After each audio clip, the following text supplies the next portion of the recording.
السلام علیکم ورحمۃ اللہ وبرکاتہ۔ قرآن کریم میں اللہ رب العزت نے ارشاد فرمایا وَاعْتَصِمُوا بِحَبْلِ اللَّهِ جَمِيعًا وَلَا تَفَرَّقُوا کہ اللہ کی رسی کو مضبوطی سے تھام لو اور آپس میں تفرقہ نہ ڈالو۔ اور اسی طرح نبی کریم صلی اللہ علیہ وسلم نے امت کو متحد رہنے کی بہت ساری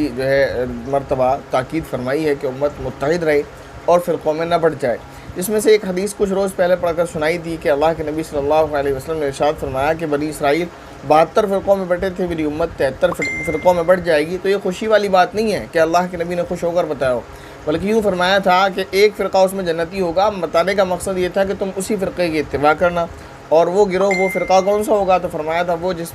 ہوگا جو اس طریقے پر ہوگا جس طریقے پر میں اور میرے صحابہ ہیں۔ تو اس حدیث میں بھی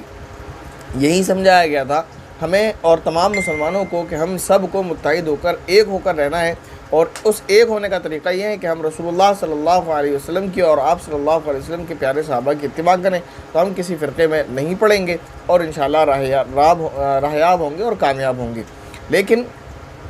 آج بھی امت میں کچھ ایسے نمونے ہیں جو امت کو ٹکڑے کرنے میں لگے ہوئے ہیں، اور میں بارہا کہتا ہوں جو بھی امت کو توڑنے کا کام کرے، جو بھی امت کو فرقے میں بانٹنے کا کام کرتا ہے، وہ پڑھا لکھا تو ہوتا ہی نہیں، ان پڑھ اور جاہل اور بے وقوف ہوتا ہے۔ اور اس کی ایک مثال میں آپ کو تازہ دکھانے والا ہوں کہ آپ اور ہم اصل میں مسئلہ کیا ہے، کیونکہ ہمارے وہ بھائی جنہوں نے اچھے سے دین کو پڑھا اور سیکھا اور سمجھا نہیں ہے، کیونکہ ان کے پاس شاید وقت نہیں تھا یا کوئی بھی وجہ تھی، تو وہ ہر داڑھی ٹوپی پگڑی اور کرتا پاجامہ والے کو یہ سمجھ لیتے ہیں، اور ہر اس شخص کو جو یہ کہتا ہے کہ میں آپ کو اللہ اور اللہ کے رسول کی بات سنا رہا ہوں، تو یہ سمجھ لیتے ہیں شاید یہ جو کہے گا وہ سچ کہے گا، جو یہ بات بتائے گا وہ سچ بتائے گا۔ لیکن کہنے والا کہہ کر چلا جاتا ہے۔ ایسی ایک ویڈیو ہے جو وائرل ہے کہ اس میں اس نے ایسا دعویٰ کیا ہے، اور جس کو علماء تو سن کر ہنس رہے ہیں، اور ہر وہ شخص سن کر ہنسے گا جس نے تاریخ کو تھوڑا بہت پڑھا ہوگا، لیکن جو بیچارے مسلمان جنہوں نے علم کو نہیں سیکھا ہے اور اسلام کو نہیں پڑھا ہے، تاریخ کو نہیں پڑھا ہے، تو وہ اس کی بات کو سچ جان بیٹھیں گے اور اس کی باتوں میں آ کر پھر فرقہ واریت شروع ہوگی۔ لیکن میں پہلے آپ کو سناؤں اس کی بات کو، اس کو سن کر مجھے بڑی ہنسی آئی تھی۔ ایک نمونہ ہے جو امت کو فرقے میں بانٹنے کی اور امت کو ایک دوسرے سے نفرتیں کرنے کی باتیں سکھا رہا ہے۔ وہ کہہ رہا ہے، چلیں اسی کی زبان میں سن لیں، میں تو نہیں کہہ سکتا، پہلے آپ سنیں اس کو کیا کہہ رہا ہے۔ امام احمد بن حنبل رحمۃ اللہ علیہ انہوں نے اپنی کتاب کے اندر لکھا ہے، اگر کوئی وہابی کوئی دیوبندی جتنا مرضی پرہیزگار ہوئے، جتنے مرضی اعمال اللہ ہوئے، حج کرے طواف کرے، آپ نے لکھا اپنی کتاب کے اندر ان دی قبر نو جہنم دے گڑیاں دے اندروں ایک گڑا کرو۔ اگر سنی بد اعمال ہے، بد عملیاں کرن والا وے، داڑھی منا وے، انہوں نے لکھیا انہوں دی قبر نو جہنم دے گڑیاں دے اندروں ایک گڑا نہ کہو، بلکہ انہوں نے روزۃ من ریاض الجنہ کہو۔ اب اس کی بات آپ نے سن لی۔ اس نے کہا کہ امام احمد بن حنبل رحمۃ اللہ علیہ فرماتے ہیں کہ کوئی وہابی اور دیوبندی، اپنی کتاب میں وہ لکھتے ہیں، چاہے کتنی نمازیں پڑھ لے، روزے رکھ لے، حج کر لے، طواف کر لے، کچھ بھی کر لے، اس کی قبر کو جہنم کے گڑھوں میں سے گڑھا کہو۔ یعنی وہابی اور دیوبندیوں سے نفرت کرو، چاہے وہ نمازی ہوں، پرہیزگار ہوں، روزے دار ہوں، سنتوں کے پابند ہوں، داڑھی بھی رکھتے ہوں۔ یہ کیوں کہہ رہا ہوں؟ اس لیے کہ اگلی بار اس نے کہا کہ اور وہی اپنی کتاب میں لکھتے ہیں، یعنی امام احمد بن حنبل رحمۃ اللہ علیہ، کہ کوئی سنی چاہے بدعمال ہو، یعنی نماز نہ پڑھتا ہو، روزہ نہ رکھتا ہو، حج نہ کرتا ہو، زکوٰۃ نہ دیتا ہو، طواف نہ کرتا ہو، داڑھی بھی منڈا ہو، یعنی عمل تو اس کے اسلامی ہے ہی نہیں، شکل بھی اس کی اسلامی نہ ہو، تو اس کی قبر کو جہنم کے گڑھوں میں سے ایک گڑھا نہ کہو، بلکہ روضۃ من ریاض الجنہ، یعنی جنت کے باغوں میں سے ایک باغ اس کی قبر کو کہو۔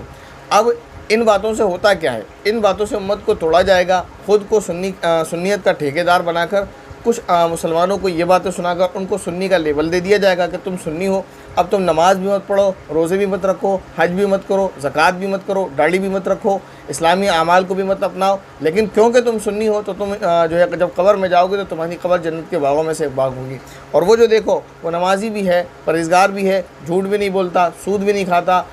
اور لوگوں کے پیسے مار کے بھی نہیں بیٹھتا، حرام خوری بھی نہیں کرتا، لوٹ کر بھی نہیں کھاتا، چوری کا مال بھی نہیں کھاتا، اور پھر بھی وہ اس کی قبر کیا ہے؟ جہنم کے گڑھوں میں سے ایک گڑھا ہے۔ تو ظاہر ہے جب ایک مسلمان یہ دیکھے گا کہ جہنمی ہے، چاہے کتنی نیکی کر لے، تو اس کے دل میں اس کے لیے نفرتیں پیدا ہوں گی، یہ جہنمی ہے۔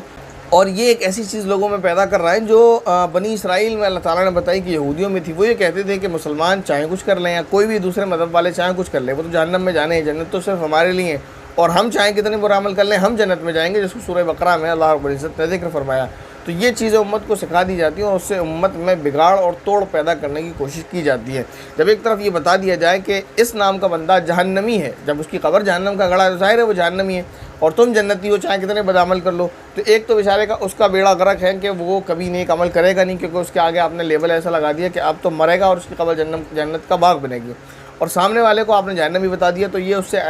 جو ہے فطری طور پر نفرت کرے گا کہ وہ جہنمی آدمی، تو لہذا میں اس کے ساتھ نہ رہوں۔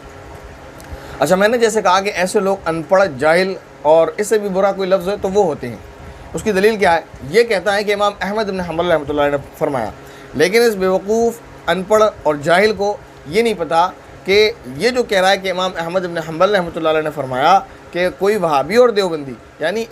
باقی بات چھوڑیں، امام احمد بن حنبل رحمۃ اللہ علیہ کا کسی وہابی اور دیوبندی کے بارے میں کچھ کہنا کیا یہ ممکن ہو سکتا ہے؟ اور وہابی دیوبندی کسے کہتے ہیں، کون ہوتے ہیں، مجھے اس کی بحث میں نہیں پڑھنا ہے۔ میں صرف اتنا آپ کو بتانا چاہتا ہوں کہ آدمی کتنا بڑا جاہل ہے کہ امام احمد بن حنبل رحمۃ اللہ علیہ جو فقہ کے چوتھے امام ہیں، ان کی جو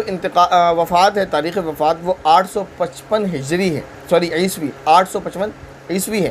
اور جس کو یہ کہہ رہا ہے کہ وہابی اور دیوبندیوں کے تعلق سے انہوں نے کہا کہ وہ چاہے کتنی نماز روزہ زکوٰۃ حج کر لیں، عبادت کر لیں، ان کو ان کی قبر کو جہنم کے گڑھوں میں سے گڑھا کہو، یہ امام احمد بن حنبل رحمۃ اللہ علیہ کہتے ہیں۔ اور میں آپ کو ایک اسکرین شاٹ شیئر کر رہا ہوں، اس کو دیکھیں۔ نیچے جو اسکرین شاٹ ہے اس میں سب سے نیچے لائن میں لکھا ہے، سلفی اسلامی تحریک وہابیت آپ سے منسوب کی جاتی ہے۔ کس سے منسوب کی جاتی ہے؟ اب اوپر پڑھ لیتے ہیں۔ یہاں لکھا ہے، ابو الحسین محمد بن عبد الوہاب بن سلیمان بن علی التمیمی 1115 ہجری 1206 ہجری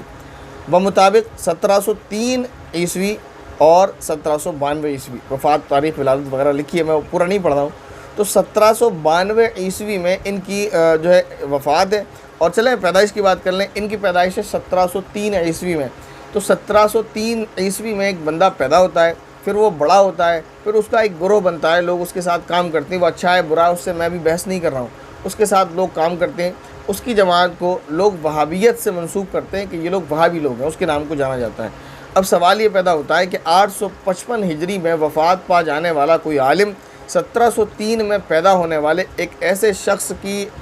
پیروکار جماعت کے بارے میں یہ بات کیسے کہہ سکتے ہیں کہ جن کے درمیان اتنا لمبا فاصلہ ہے؟ یہ نہیں ہے کہ اگر 1-2 سال کا آگے پیچھے بھی ہوتا تو صبر ہو جاتا، ہضم کر لی جاتی بات کہ چلے جھوٹ ہے، دھوکہ لگ گیا ہوگا اس بندے کو۔ 855 ہجری اور 1703 ہجری، اس میں کتنا فرق ہے آپ سوچیں، اور ان کی طرف جھوٹ منسوب کیا جا رہا ہے جن کو کبھی پتہ بھی نہیں ہوگا، ان کے کبھی خوابوں میں بھی نہیں آیا ہوگا، ان کے فرشتوں کے بھی خواب میں نہیں آیا ہوگا کہ محمد بن عبد الوہاب نے کوئی پیدا ہوگا اور اس کے پیروکاروں کی جماعت جو ہے وہابی کہلائے گی، ان کے خواب و خیال میں نہیں آیا ہوگا، اور ان کی طرف اس نے یہ بات منسوب کر دی کہ امام احمد بن حنبل رحمۃ اللہ علیہ فرماتے ہیں۔ تو یہ دیکھیں کتنا بڑا جھوٹ ہے۔ تو میں آپ سبھی سے پیار سے اور ادب سے یہی درخواست کرتا ہوں کہ جو بھی آپ کو فرقہ واریت کی بات کرے، یاد رکھیں، جان لیں وہ جھوٹا ہے اور مکار ہے، آپ کا ہی دشمن ہے، اس کا تو دشمن ہے ہی جس کے بارے میں آپ کو جو ہے نفرت پیدا کر رہا ہے آپ کے دل میں، لیکن یہ آپ کا بھی دشمن ہے۔ تو ایسے لوگوں سے جو امت میں فرقہ واریت پھیلائیں، بچیں، اپنے آپ کو بچائیں، اور وہی بات میں اپنی بات نہ کہہ کر اللہ اور اللہ کے رسول کی بات کہوں گا کہ اللہ کا حکم ہے ایک ہو جاؤ، اللہ کی رسی کو مضبوطی سے تھام لو، اور وہ اللہ کی رسی کیا ہے، اور نبی کریم صلی اللہ علیہ وسلم نے بھی فرما دیا کہ ایک گروہ کے ساتھ چمٹ جانا، اور وہ گروہ کون سا ہوگا؟ وہ جو میرے اور میرے صحابہ کے طریقے پر ہوگا۔ تو باقی کوئی بھی ہو، کسی بھی فرقے کا عالم ہو، اس طرح کی کوئی بھی باتیں کرے، آپ اس کو قبول نہیں کرنا ہے۔ آپ صرف اور صرف ان سے یہ کہیں کہ جو قرآن میں ہے وہ بتائیں آپ، جو حدیث میں ہے وہ بتائیں آپ، اور اس طرح جھوٹی باتیں نہ بتائیں، جو سچی باتیں ہیں وہ بتائیں آپ۔ امام ابو حنیفہ رحمۃ اللہ علیہ کیا کہتے ہیں، امام مالک رحمۃ اللہ علیہ کیا کہتے ہیں، امام بخاری کیا کہتے ہیں، امام ابو یوسف کیا کہتے ہیں، امام احمد بن حنبل کیا کہتے ہیں، امام شافعی کیا کہتے ہیں، تو امام مسلم کیا کہتے ہیں، یا اور بڑے بڑے علماء، شاہ ولی اللہ محدث دہلوی کیا فرماتے ہیں، یہ ساری چیزیں آپ پڑھائیں، بتائیں، لیکن وہ باتیں بتائیں جو سچی ہو۔ اپنے پاس سے کوئی بات کہہ کر جھوٹی ان کی طرف منسوب نہ کریں۔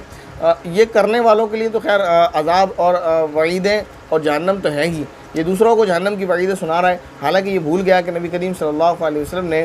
جو ہے جھوٹوں پر جو ہے سخت وعید فرمائی ہے کہ ایک مسلمان کی شان نہیں کہ وہ جھوٹ بولے، اور پھر آپ جھوٹ بھی ایسا بول رہے ہیں جس کی طرف جھوٹ بولا وہ بھی آپ کو پکڑے گا، آپ نے جھوٹ بولا، جھوٹ بول کر نفرتیں پیدا کر رہے ہیں، اس پر بھی آپ کی پکڑ ہوگی۔ تو یہ ساری چیزیں جو کہہ رہا ہے، کہنے والے کو بھی سوچ لینا چاہیے، امت میں فرقہ واریت پھیلا کر اپنے لیے جہنم کا گھڑا تیار نہ کریں، دوسروں کی فکر چھوڑ دیں